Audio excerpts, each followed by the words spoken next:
Hello! ఇంతవరకు మన ఛానల్‌ని సబ్స్క్రైబ్ చేసుకొని వాళ్ళు సబ్స్క్రైబ్ చేసుకోండి. అలాగే పక్కనున్న బెల్ ఐకాన్‌ని క్లిక్ చేయండి. నేను పెట్టే వీడియో మీకు రావాలి అని అనుకుంటే ఆల్ అని క్లిక్ చేయండి. Thank you. ఇప్పుడు అలా వస్తుంది కదా, ఇట్లా అలా వచ్చినప్పుడు ఇట్లా ఇది నిండిపోతే కాళ్ళ కిందకి వచ్చేస్తాయి కదా.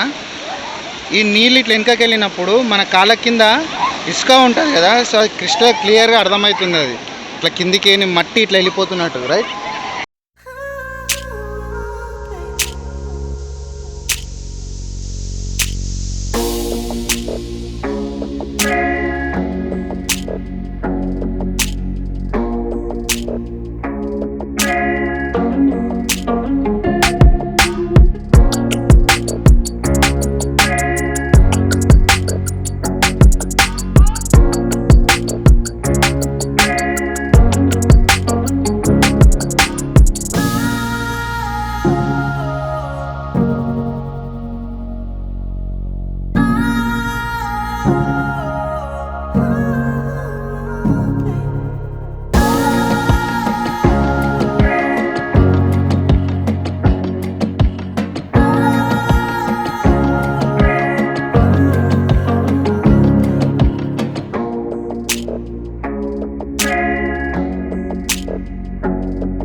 హలో అందరికీ నమస్తే, నేను మీ Mohan. Welcome back to our channel Mohan united blogs.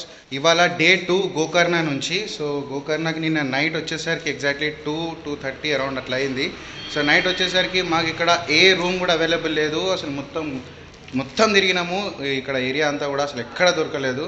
So లాస్ట్కి ఏం చేసామంటే, అక్కడ ఒక రాయి ఉన్నది కదా, అక్కడ ఆ రాయి దగ్గర పడుకున్నాము. అంటే 5:30 వరకు ఇక్కడ పడుకున్నాము. అండ్ అంతే. దాని తర్వాత ఎదురుగా అంటే ఇక్కడికి వచ్చి అడిగినాము ఈ హోటల్, ఇప్పుడు ఉన్న హోటల్లో. సో వాళ్ళు ఏమన్నారంటే మార్నింగ్ 5:30, 6 o'clockకి చెక్అవుట్ అవుతారు, మీరు తీసుకోవచ్చానంటే సరే అని చెప్పి మార్నింగ్ 5:30 వరకు అక్కడ కూర్చొని, అంటే మేము తిరిగేసరికి అరౌండ్ ఒక 4 అయ్యింది. ఇంకా 1 అవరే కదా అని చెప్పి ఇంకా అక్కడ కూర్చొని మార్నింగ్ 6 o'clockకి ఇక్కడికి వచ్చి ఇక్కడ రూమ్ చెక్ ఇన్ అయినాము. సో ఇదే రూమ్ మాది, ఇదే రూమ్. ఓకే, ఇదే అనమాట రూము. సో మంచిగా ఉంది, పర్లేదు. మాకు వచ్చేసి ఏంటంటే 800 రూపీస్కి పడింది ఇది.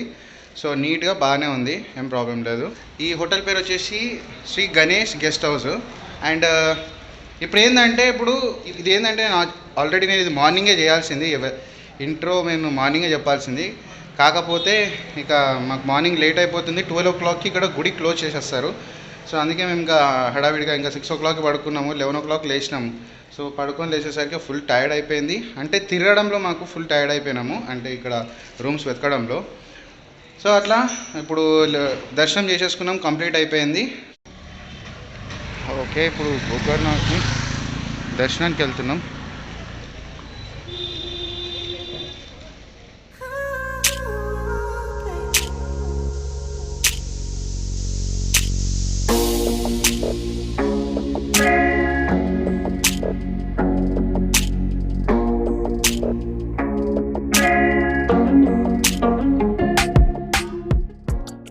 సో ఇప్పుడు వెనకాల ఈ జూ చూస్తున్నారు కదా, ఇది ముఖద్వారం అనమాట. లోపలికి వెళ్ళాలి ఇట్లా. సో ఇది మహాబలేశ్వర గుడి. దీనికి ఎట్లా పేరు వచ్చింది ఏంటి అన్నది నేను ముందు చెప్తాను. ఓకే, సో ఇదే అనమాట గుడి, లోపలికి వెళ్ళాల్సింది. అండ్ ఇక్కడ వెనకాల వచ్చేసి మహాగణపతి టెంపుల్. ఇక్కడ ఇది వచ్చేసి మహాగణపతి టెంపుల్. ఇది కూడా చాలా ప్రసిద్ధిగాంచిందే ఇది కూడా. సో ఇక్కడ ఇట్లున్న లొకేషన్ ఏరియా ఇట్లా బాగుంది చాలా. అండ్ ముంగట రథం కూడా ఉన్నది ఒకటి.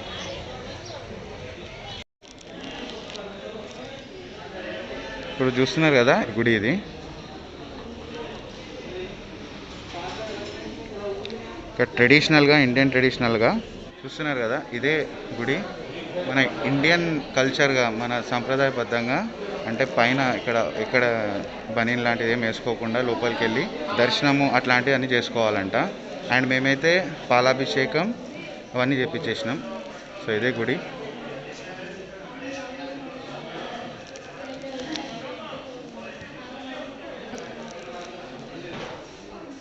సో ఇది మేము ఏం చేసామంటే పాలాభిషేకం అండ్ బిల్వపత్రాభిషేకం 2 చేపించాము. Super feeling. ఆత్మలింగం ఉంటుంది ఇక్కడ ఆత్మలింగాన్ని ముట్టుకున్నాము. అసలు నా జన్మ ధన్యం సీరియస్లీ. అండ్ ఈ ప్రసాదం కూడా ఇచ్చారు మాకు. చాలా అంటే చాలా హ్యాపీగా ఉంది. ఇంత దూర ప్రయాణం తర్వాత ఇదొక సాటిస్ఫాక్షన్. నిజంగా అసలు బాధ అంతా మర్చిపోయినాము. చాలా మంచిగా ఉన్నది ఇక్కడ. పాలాభిషేకం అండ్ బిల్వపత్రాభిషేకం 2 చేపించిన తర్వాతనైతే అసలు లోపల ఇంకా ఈ లోపలికి వెళ్ళాలి. ఇక్కడ ఈ గుడి ఉంది కదా, ఇక్కడ డోరు, ఈ డోర్లోకి వెళ్ళాలి. మెయిన్ గేట్ ఇదే, మెయిన్ గేట్.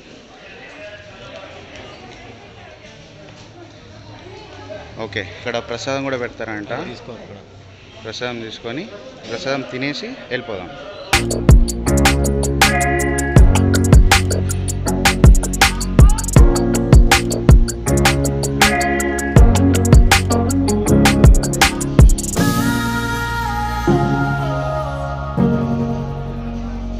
ఇంతకుముందు అక్కడ స్టేజ్ కనిపిస్తుంది కదా, ఇంతకుముందు అక్కడ ఫారినర్స్ భజన చేసారు.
ఓకే, ఇప్పుడు ఇది వెనకాల ఉన్న బీచ్ చూస్తున్నారు కదా, ఇది ఏంటంటే యాక్చువల్లీ ఇది వచ్చేసి ఏంటంటే ఇక్కడ వరకు లాస్ట్ వరకు ఉంటుంది. అక్కడ మీకు గోవులు కనిపిస్తున్నాయి లేకపోతే అక్కడ గోవులు అక్కడ వరకు ఉంటుండే.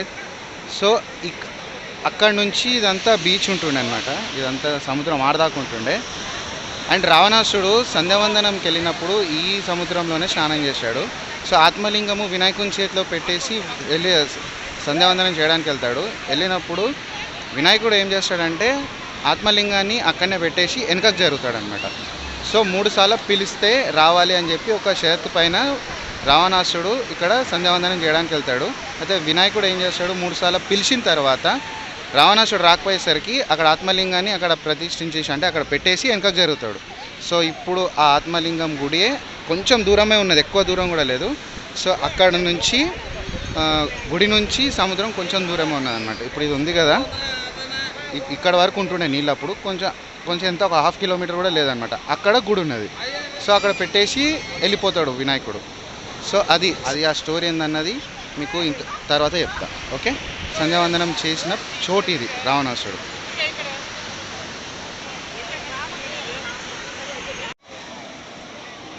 పెద్దలు వస్తుంది.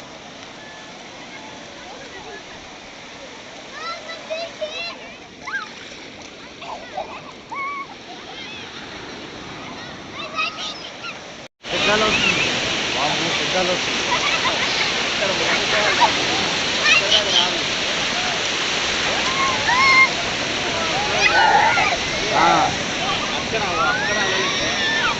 పెద్దలు వస్తుంది దాని నుంచి. అంటే మేము కొంచెం లాంగే ఉన్నాము, దూరమే ఉన్నాము, దగ్గరేం లేదు.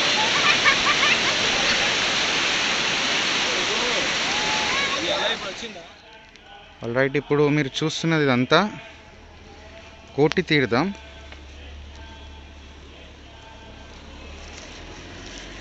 కోటి తీర్థ అంటారు దీన్ని.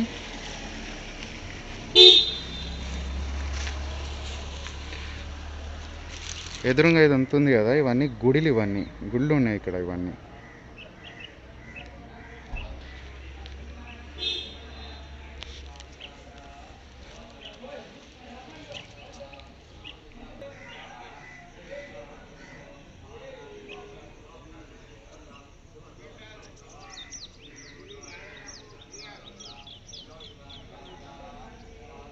ఓకే. ఇప్పుడు మీరు ఇదంతా చూశారు కదా, గోకర్ణది గుడి చూశారు. అండ్ ఇది వచ్చేసి ఏంటంటే కోటి తీర్థం. ఇప్పుడు గోకర్ణ అని పేరు ఎలా వచ్చింది? అసలు గోకర్ణ అన్నది ఒక మహా పుణ్యక్షేత్రం. ఎందుకు అనంటే ఇక్కడ శివుని యొక్క ఆత్మలింగము ప్రతిష్ఠింపబడినది. అసలు అది ఎలా జరిగింది, అసలు దీనికి ఉన్న హిస్టరీ ఏంటిది, దీనికి ఉన్న చరిత్ర ఏంటిది? ఇది ఏంటంటే రావణాసుడు వాళ్ళ అమ్మ కోరిక మేరకు శివుణ్ణి ఆత్మలింగాన్ని కోరడం జరుగుతుంది. అసలు వాళ్ళ అమ్మ కోరిక ఏంటిది? రావణాసుడు వాళ్ళ అమ్మ కోరిక ఏంటిదంటే తను పూజించుకోవడానికి, వాళ్ళమ్మ ఆత్మలింగాన్ని పూజించుకోవడానికి వాళ్ళ కొడుకుని అడుగుతుంది. నాకు శివుని ఆత్మలింగం కావాలని చెప్పి అడిగినప్పుడు రావణాసురుడు కైలాసానికి వెళ్ళి ఘోర తపస్సు చేస్తాడు. ఘోర తపస్సు అంటే మరి ఘోరంగా, ఎలా అంటే తన మొండాన్ని మొండాన్ని నరుక్కుంటాడు, తల నరుక్కుంటాడు. తర్వాత అప్పుడు శివుడు ప్రత్యక్షమవుతాడు. శివుడు ప్రత్యక్షమైన తర్వాత మళ్ళీ అతనికి పునర్జన్మనిచ్చి ఏమంటాడంటే, ఏంది చెప్పు రావణ అని అడిగితే రావణాసుడు అంటాడు, నాకు మీ ఆత్మలింగాన్ని కావాలి. సో రావణాసుడు ఏమంటాడంటే మీ ఆత్మలింగం కావాలి అని అడుగుతాడు. అడిగినప్పుడు శివుడు ఏంటంటే బోలాశంకరుడు. సో శివుడు ఆత్మలింగాన్ని ఇచ్చేస్తాడు రావణాసునికి. ఒక షరతు పైన ఆత్మలింగాన్ని రావణాసునికి ఇస్తాడు.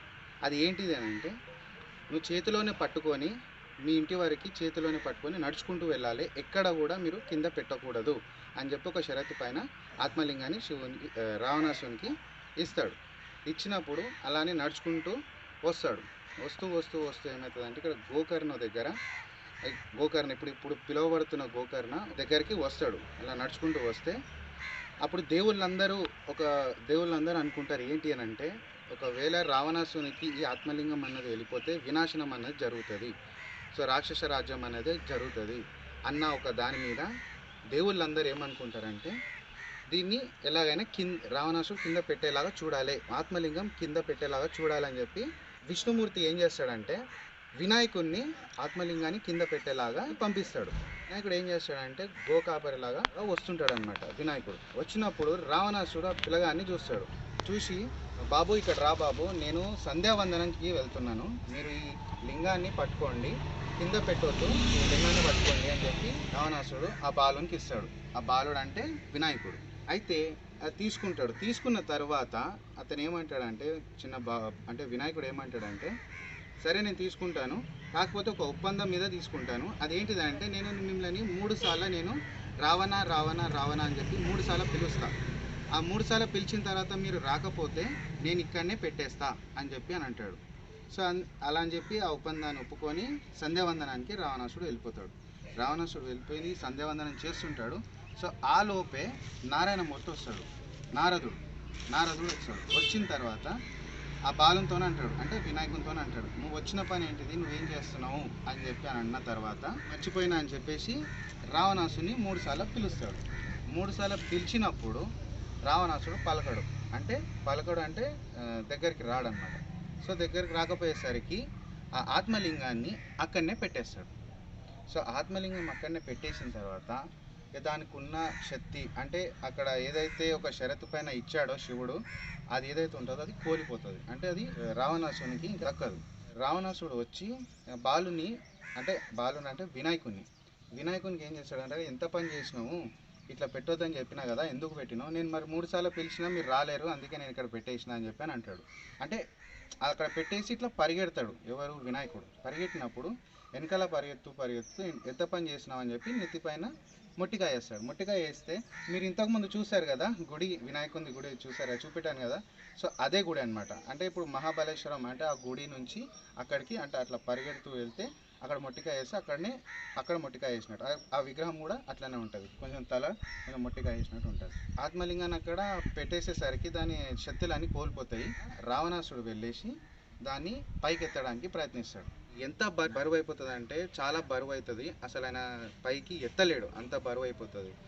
సో ఇక్కడ ఈ ప్లేస్కి మహాబలేశ్వర్ అని చెప్పి పేరు వచ్చింది. ఎందుకనంటే రావణాసుడు ఆ ఆత్మలింగాన్ని పైకి ఎత్తలేకపోయాడు కాబట్టి, అది చాలా బలంగా చాలా బరువుగా ఉండడంతో అది అంటే ఆ బలంగా ఉండేసరికి మహాబలేశ్వర్ అని చెప్పి ఈ గుడికి ఈ ఆత్మలింగానికి వచ్చిన పేరు.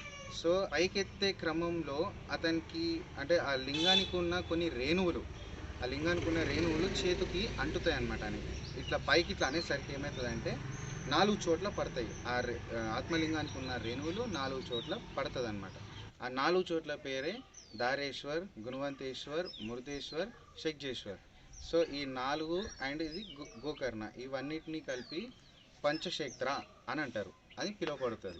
మళ్ళీ అది పైకి ఎత్తే క్రమంలో పైకి ఎత్తలేకపోయేసరికి మళ్ళీ శివుడు ప్రత్యక్షమవుతాడు. అతనుకున్న అంటే రావణాసునికి వచ్చిన కోపానికి చూసి శివుడు ప్రత్యక్షమయ్యి చెప్తాడనమాట, నువ్వు ఇక్కడ చింతించాల్సిన అవసరం లేదు, ఇప్పుడు నీ వల్ల నా ఆత్మలింగము ఇక్కడ ప్రతిష్ఠించబడింది, బాధపడాల్సిన అవసరం లేదు. సో నీ వల్ల ఇది ఒక మహాపుణ్యక్షేత్రంగా మారుతుంది, భూ కైలాసంలో మారుతుంది అని చెప్పి రావణాసునితో చెప్పగానే రావణాసుడు కొంచెము శాంతిస్తాడు. సో ఇది ఈ గుడికి, ఈ ఏరియాకి అంటే ఈ ప్లేస్కి, చోటుకి ఉన్న చరిత్ర. ఇప్పుడు మీరు ఇంతకుముందు చూసిన సముద్రం ఏదైతే ఉన్నదో అక్కడికి రావణాసుడు వెళ్ళి సంధ్యావందనం చేసిన చోటు అది. అయితే ఇక్కడ మీరు గుడి ఏదైతే ఉన్నదో ఇక్కడ గణపతికి ఆత్మలింగాన్ని పెట్టిన చోటు. సో ఇది ఈ గుడికి, ఈ చోటుకి ఉన్న చరిత్ర. ఐ హోప్ మీకు ఈ చరిత్ర అంతా కూడా మీకు కరెక్ట్గా అందింది అని చెప్పి నేను అనుకుంటున్నా. అండ్ ఇంకొకటి నాకు అనిపిస్తుంది ఏంటంటే, ఇది నా ఏరియా కాదు, లైక్ అంటే ఇప్పుడు ఇక్కడ మన ఏరియా కాదు. నేను ఇక్కడికి వచ్చి ఇక్కడ ఈ వీడియో ఇదంతా చేస్తున్నా అంటే ఈ గుడికి ఉన్న చరిత్ర అన్నది అసలు నేను ఏ జన్మలా చేసుకున్న పుణ్యమో నాకైతే సీరియస్లీ తెలియదు. నిజంగా ఎంత నేను పుణ్యం చేసుకుంటే నేను ఆత్మలింగాన్ని ముట్టుకుంటానో, ఇప్పుడు అది ఏదైతే ఉన్నదో కూడా నేను ఆత్మలింగాన్ని ముట్టుకున్నాను. అండ్ అలాగే పాలాభిషేకం, నీళ్ళు, ఇవన్నీ అభిషేకాలన్నీ చేపించాను నేను. సో నేను ఏ జన్మలో చేసుకున్న పుణ్యమో ఈ చోటుకు వచ్చి నేను మొక్కడం జరిగింది, ఆత్మలింగాన్ని ముట్టుకోవడం జరిగింది. మీకు ఈ గుడికి ఉన్న చరిత్ర చెప్పడం జరుగుతుంది. ఐఎమ్ వెరీ హ్యాపీ, నాకు ఎంతో సంతోషంగా ఉన్నది. చాలామందికి ఈ వీడియో షేర్ చేయండి దయచేసి ప్లీజ్. ఇక్కడ చాలా కష్టపడి అంటే మేము ఎట్లా వచ్చామో మీరు ఇంతకుముందు వీడియోలో చూశారు, మీకు అర్థమవుతుంది అనుకుంటున్నాను నేను చెప్పే పాయింట్, నేను ఎట్లా చేస్తున్న వీడియో అన్నది. ఇప్పుడు పంచక్షేత్రాలలో ఇప్పుడు మనము చెప్పాను కదా ఇంతకుముందు మురుదేశ్వర్ అని చెప్పి. సో ఇప్పుడు మనము మురుదేశ్వర్కి వెళ్తున్నాము. ఇది వచ్చేసి గోకర్ణ. ఇప్పుడు పంచక్షేత్రాలలో 2 చోట్లు మనము వెళ్ళి దర్శించుకుంటున్నాము. సో నెక్స్ట్ వచ్చేసి మురుదేశ్వర్కి వెళ్దాం. ఓకే, సో హోప్ మీకు ఈ వీడియో నచ్చిందని అనుకుంటున్నాను. నచ్చితే మాత్రం ఖచ్చితంగా షేర్ చేయండి, లైక్ చేయండి. అండ్ అలాగే మన ఛానల్ని ఎవరైతే సబ్స్క్రైబ్ చేసుకోలేదో సబ్స్క్రైబ్ చేసుకోండి. Thank you so much. And next వీడియోలో మళ్ళీ కలుస్తాం.